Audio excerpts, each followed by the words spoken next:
Plant with you. Welcome to the first episode of Meet My Plant. Hi, I'm Eunice and I'm a beginner plantita. I discovered my love for plants after the pandemic and after akong regaluhan ng isang friend ko dito sa US ng photos. So that started my desire of acquiring more plants and propagating them. So, samahan niyo akong as I introduce my plants to you.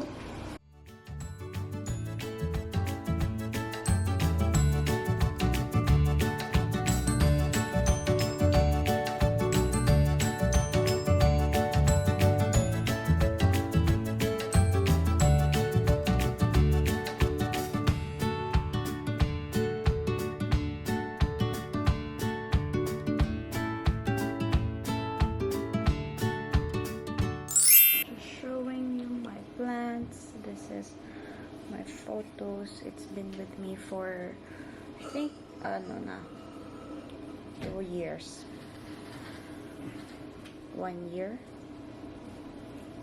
1 year na ba? And this one with much little pot na nabili ko sa Walmart. Ang ganda yan. Diba? Bongga. It was a gift. 3 sila actually.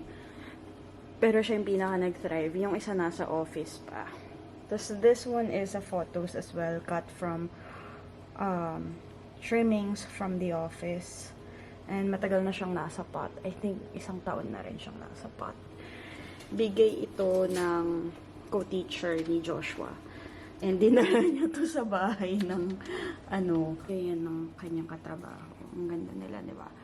Maliit pa yan eh. Oh. Pero ito yung pinakamalaking niya.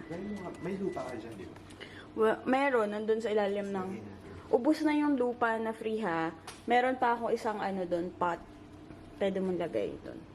Ito malaki na yan. Kasi laki na ng hands ko. Tapos na yung binibig ko. Then, more photos here. Ito yung enjoy na photos and it's dying. This one, kakatrim ko lang yan from the office. And super cute na ito pag lumaki. Tapos now, pinapropagate ko siya sa water. And then, I have few more here. Again, photos. And, ito, ang aking ZZ plant. Ayun. Yun lang. Ito, nakuha ko lang to sa sa isang park sa may Independence Grove. Bye, my plants. My lovely plants. Ito naman ang aking kitchen plant. Photos din to na nasa water lang. Just because ayoko nang bumili ng soil. Mahal din kasing bumili ng soil. So, ayan. Yan sila.